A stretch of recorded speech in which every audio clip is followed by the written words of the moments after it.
Welcome everyone. My name is Maddie and I'm the Queensland Education Coordinator for OzHarvest FEAST program. And welcome, my name's Amelia. I am the National FEAST Program Manager at OzHarvest.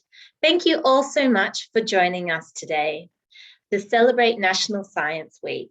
We are delighted to join schools across Australia to celebrate the theme, Food Different by Design. We love this theme as it provides an opportunity for young people to hear from Australia's industries and innovators and learn about how they are using science to ensure we have a sustainable food future. We hope that through meeting leaders in this space, you can learn about how the food choices we make every day impacts our environment. Food is at the heart of OzHarvest, from feeding people in need to creating positive change throughout our education programs that inspire others to fight food waste. But before we begin, I'd like to acknowledge the traditional owners of the lands that we're meeting on today, and I'd like to pay my respects to their elders past, present, and emerging. Okay, so for those of you who haven't heard of OzHarvest, we are Australia's leading food rescue organisation. Some of you may have seen our vans on the road collecting food that would otherwise go to waste and delivering that food to people in need. We collect food from all different places around Australia, from supermarkets to airlines to restaurants, cafes, catering events, TV sets, from anywhere where food that is good quality food, not food that is a little bit off, but good quality food that would otherwise go into landfill. We rescue that food and we provide that food to people in need. But before we get started, I want to tell you a story that I love. And that is about our CEO and founder, Ronnie Khan. Ronnie is a change maker. And really, I love this story because OzHarvest started with an idea. So Ronnie Khan used to work in events management. She would put on these big, extravagant events, such as weddings or birthday parties. And you know, when you go to these events, there's just so much food for everyone to enjoy. So at the end of these events, you'd see a lot of this food was actually going to waste, because you always want to have enough food for everyone. But sometimes when at the end of the events, she didn't know what to do with that food. And she would see it was going into the bin, and then she would be driving home and seeing that a lot of people were homeless and needed access to all of this beautiful food. So she started with a van and a plan. And so with her van, she would collect all of this food that was good quality food after events, and she would deliver that food to people in need. In the first month, she delivered 4,000 meals to people in need, which is huge. But to think, nearly 17 years later, OzHarvest has now delivered over 180 million meals to people in need, which is a huge amount of food that we rescue that is good quality food, and we deliver to our charities. So not only has the OzHarvest model delivered so many meals to people in need, but we also are in all states and territories across Australia, in regional areas, and our model has been used overseas. We have Bangkok Harvest, we have Kiwi Harvest, we have UK Harvest, which we opened with a chef called Jamie Oliver. So it's really wonderful to see that all of this food that would have otherwise gone to waste is now going to people in need, and it started with an idea. And I really think that connects with National Science Week, because really it's about innovation, looking at our food systems and thinking about how we can ensure a sustainable food future. So, as I talked about, it's collecting fresh surplus food and delivering it every day in our community. So we work with over 1,400 charities. So that charities is where, I guess, people need support in terms of food support at these charities, and we work with those charities to provide that food out into the community. And then we collect that food from over 3,000 donors. One of our biggest donors is Woolworths, which is amazing. All of the food that we collect from Woolworths, and we can provide that out into the community. But rescuing food that would have otherwise been wasted. So as you can see in this picture, it's good quality food that we are collecting that would have otherwise been wasted. And you may wonder, why is this food being thrown out when it's good quality food? I know when I was out in one of our refrigerated vans going to collect food from one of the supermarkets, there was a huge amount of good quality bananas, hundreds and hundreds of them that needed to be rescued. So what happens is that you may see this food on the shelf at the supermarket, but the farmers, there's new stock coming into the supermarket. And so they need to think about emptying their shelves for the new stock to come in. And that's when we will go and collect the stock that is already on the shelves that they need to clear, and we can provide that to people in need.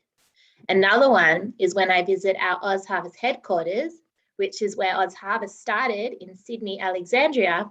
There will be a lot of pumpkins that will be there one day. And I wonder, why is there so many, hundreds of pumpkins? And it may just be because they're a little odd shaped, a little imperfect.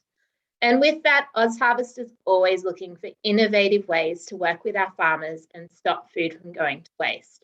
So with that, we have developed an orange juice vending machine where we work with our orange juice farmers. So a lot of the oranges may be a little bit imperfect. And so we've developed a vending machine that can provide orange juice to the community, and that money and that support goes back to our farmers. So we've also developed Australia's first free supermarket. And that is the idea that you can attend this supermarket with a take what you need, give what you can philosophy. And it's amazing to think that the majority of the food that is stocked in our supermarket that is good quality food is food that would have otherwise gone to waste. So that supermarket is currently in Waterloo in Sydney, but we are looking at expanding. And it's about feeding hungry people. So it's about providing food to people in need. But when I started at OzHarvest, I was really passionate about food waste, and I didn't understand how many people actually needed food. So I'm going to put up a poll, and it's going to ask you how many people are in Australia. So have a little think about it. How many people live in Australia?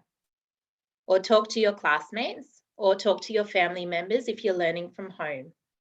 So in regards to how many people live in Australia, have a think about if there is maybe 30 million, 60 million, 10 million, 37.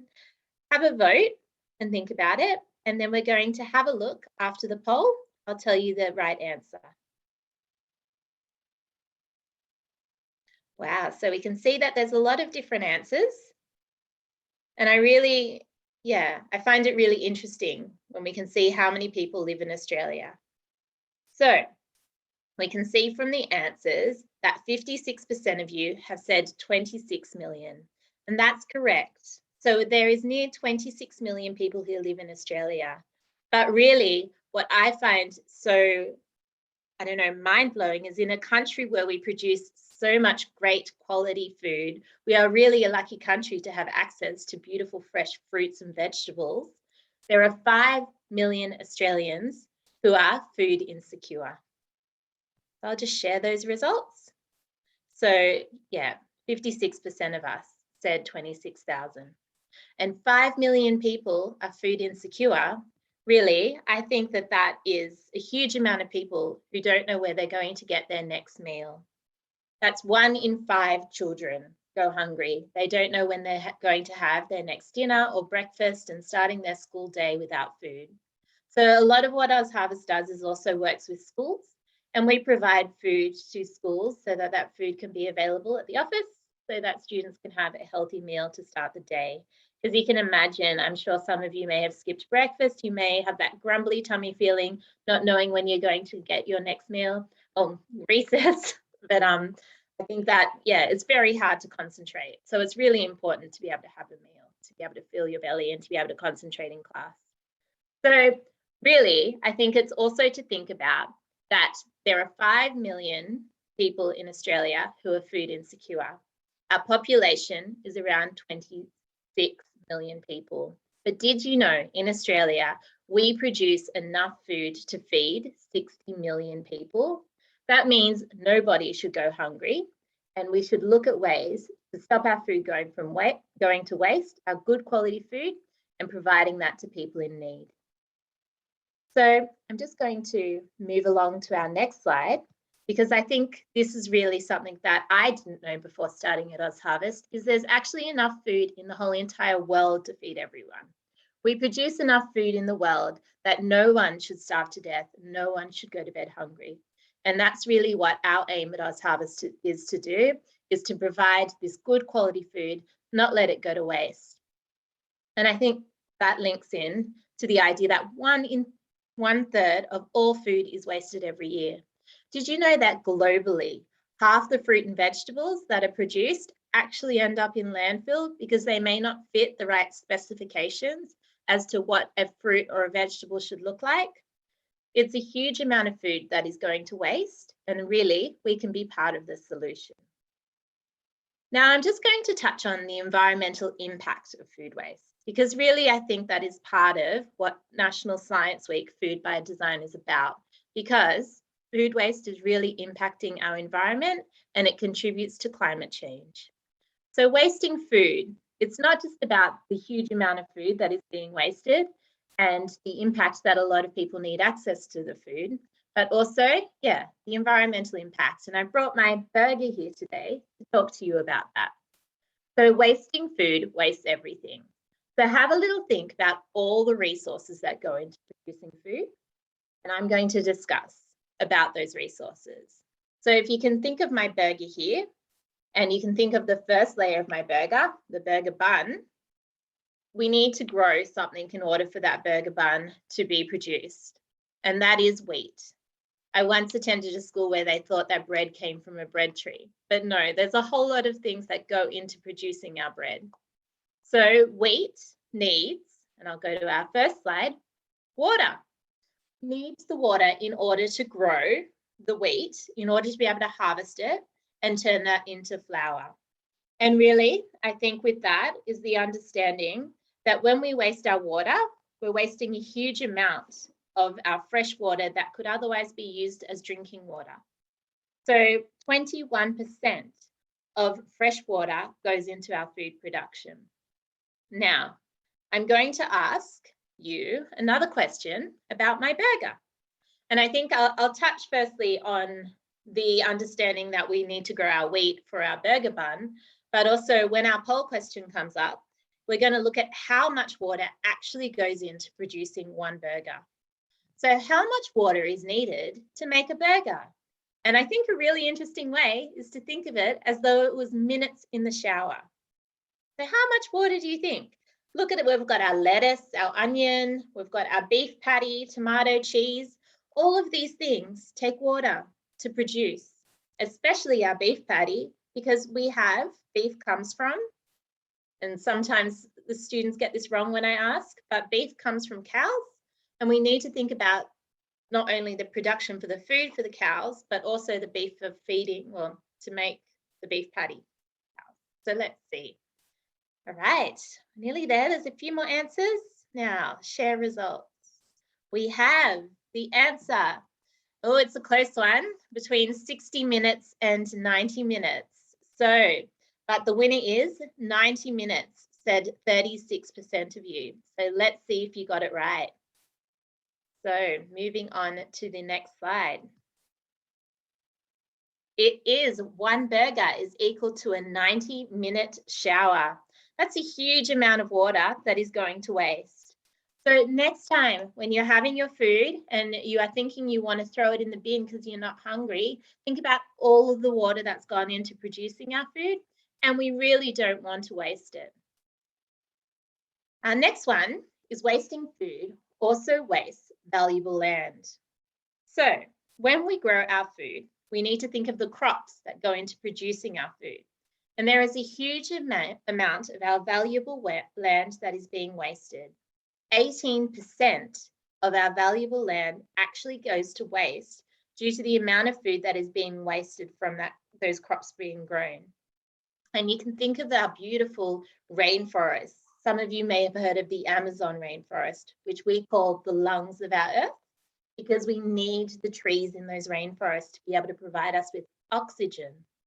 So when you think of these beautiful rainforests, a lot of those rainforests are being used to grow crops in order to feed our cows in order to grow our beef patties or have our beef patties and those sorts of things. So we really do not want to waste our valuable land. We don't want to waste our food because it's the contributing factors. And wasting food also wastes our vitamins and minerals. So I used to be a teacher and then I trained to be a nutritionist. Some of you may know what a nutritionist is. It's about teaching people about healthy eating. So I had to include this slide in our slideshow today because wasting food wastes vitamins and minerals. Think back to when I was talking about that half of our fruit and vegetables globally end up in landfill. We are actually not eating enough fruit and vegetables in our diet. We need to get more fruit and veggies into our diet. Now, a slide is going to come up that's going to ask you how many fruits and how many vegetables should we eat a day? Now, once you're voting on that, I'll just talk to you while you're voting about why we need to eat those fruit and vegetables. Because they are good for our minds, they're good for us to have really good immune systems so we don't get sick. They're really good for us to be able to grow up and be strong. It's fruits and vegetables are such important parts of our diet. So we're nearly there. Good voting, everyone. Let's have a look. How many serves of fruit and vegetables? At the moment, the winning one is 3 fruits and 5 vegetables. But drum roll, the answer is 2 fruits and 5 vegetables. So let's stop. Yep, here we go. 48% said 3 fruits and 5 vegetables. But really, it can be quite confusing what a serve is.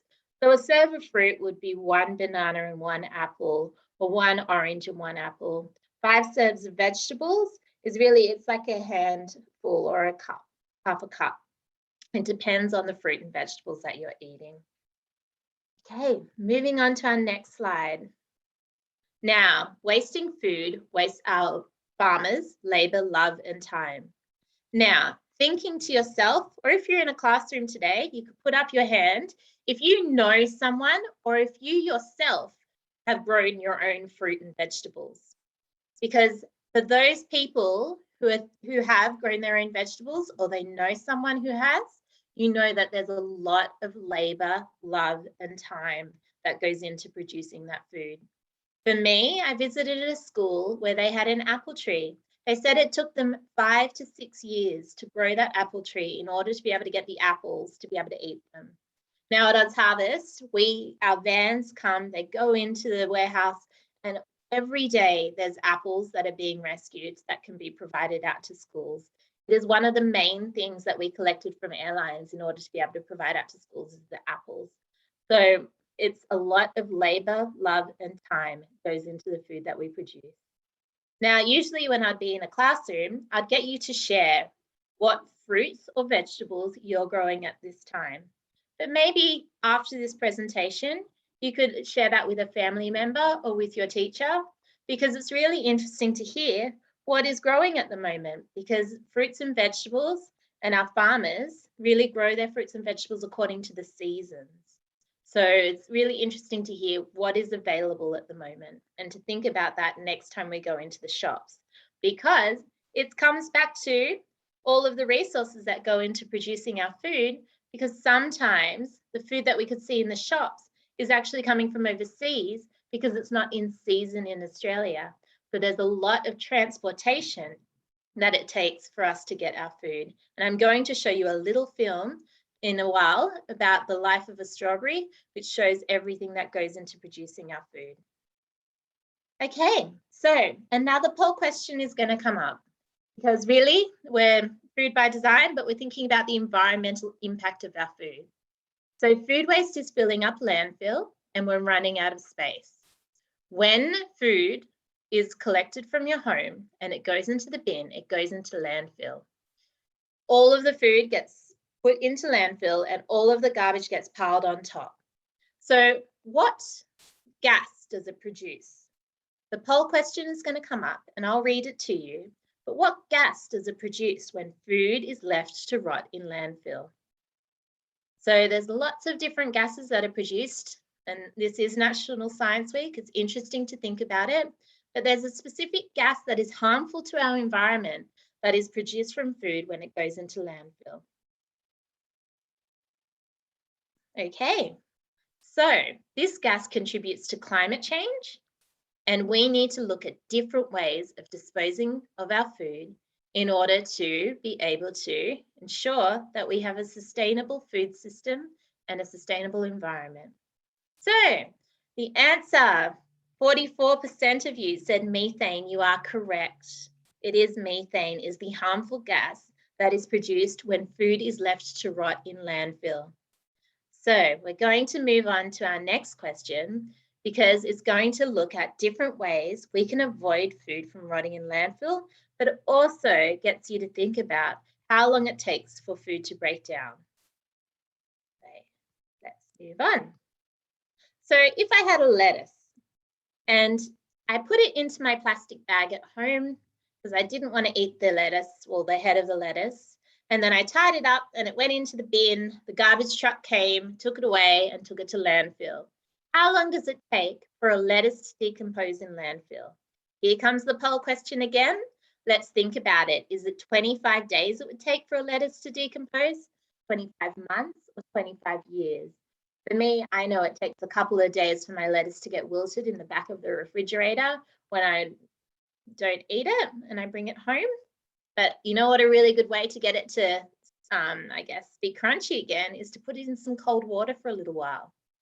All right, let's see our answers as they're coming in. So how long does it take? It looks like 46%, 45% of you have said 25 months, 34% have said 25 days, and 21% have said 25 years. So this is really what blew my mind. It's actually 25 years, because when your lettuce goes into a plastic bag, you tie up that plastic bag, it goes into the bin, garbage truck takes it to landfill. When it goes into landfill, if I just return back to the previous slide, you can see all the rubbish is being piled up on top of itself. Now, the first thing is the plastic bag. Plastic takes a really long time to break down, but the plastic bag, when everything gets piled on top, the air can't get to the oxygen. The air can't get to the lettuce, and therefore the bacteria, it needs air in order to break down the lettuce. So it takes a really long time because the plastic bag is making sure that no air can get to the lettuce. But let's think of some ways that we can avoid our lettuce taking 25 years to break down in landfill because the oxygen or the air can't get to the lettuce in order for the bacteria to break it down. So what could we do? Let's have a think. Maybe composting it. Composting means that when you put it into a compost heap, then the oxygen can get to the lettuce. We've got maybe some worms. We could have a worm farm. It could also be breaking down the lettuce. All of those things can go back into the soil and nourish our soil. Another thing is if you have animals, if you have chickens or rabbits, you would need to ask your caregivers first, but you could feed it to an animal. And really the one I like the most is you could just eat it. As I said, if your lettuce is a little bit wilted, you could use some cold water and it just comes back to life again and can become crunchy. All right, let's move on to our next one. So food waste feeds climate change. So if food waste was a country, it would be the third biggest greenhouse gas emitter. So food waste is having a huge impact on the environment. If we were to eliminate food waste, it would be the same as taking 1 in 4 cars off the road. There is a report that's called Project Drawdown, and it is a report that said that reducing food waste is the third most promising way to reducing climate change. So we can have a huge impact if we can reduce our food waste. In terms of reducing climate change, we can all be part of the solution. And I know that a lot of what I've covered really focuses on the poor impact of food waste, but we're going to talk about some solutions. So firstly, in Australia, we waste more than 7.3 million tonnes of food each year. And this is what it would look like if all the food around Australia was dumped into Sydney Harbour. It's a huge amount of food. It goes under the water and it's higher than the harbour bridge.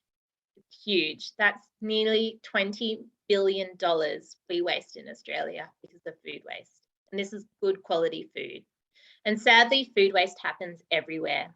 So a poll is going to come up now, and you're going to tell me, where do you think food waste occurs the most? On the farm, production line, the commercial kitchens, in restaurants, in the supermarket, or at home?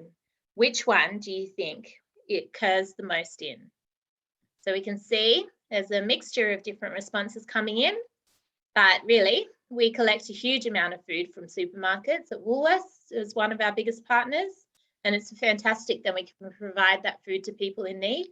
Farms, there's a lot of imperfect food that doesn't get to go to the shops, and really as consumers we can make that choice about saying we want to purchase the odd bunch or the imperfect food. All right, let's see. It's mixing through, but 32% of you have said the home, which is correct. The home is where most food waste occurs. So that is why we do presentations like this, and we talk to you about what you can do to fight food waste, is because we can make the biggest difference. So great response, everyone. So why do we waste so much food? Another poll is going to come up, and you're going to tell me which is the top wasted fruit. But we're just going to go through the top 6 wasted foods. So we have vegetables, we have fruit, we have bread, we have bagged lettuce, we have leftovers, and who doesn't love their leftovers? Seriously, I'm having pizza for lunch because I had it from last night. Leftovers are delicious. And we have meat. So think about all the resources that go into our meat. So for our vegetables, and you can vote which is your top wasted fruit now, but for our vegetables, one of the top wasted vegetables is actually potatoes, because they get forgotten in the back of the cupboard. So what we say is to look at what you have.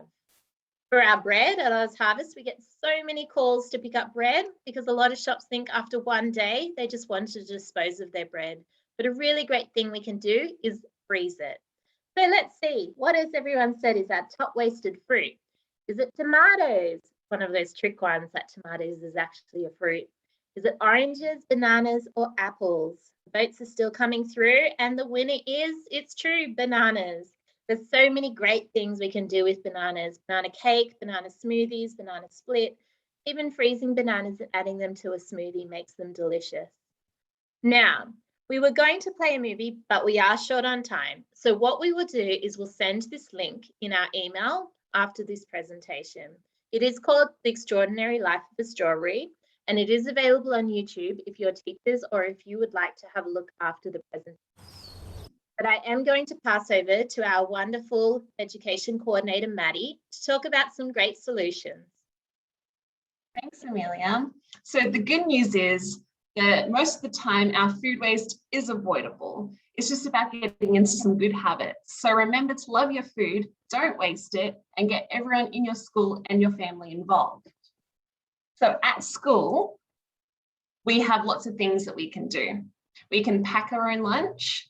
We can take our leftovers home. We can also take our leftovers to school, like Amelia having pizza for lunch. If you had pizza for dinner, you could possibly bring some pizza to lunch in your lunchbox.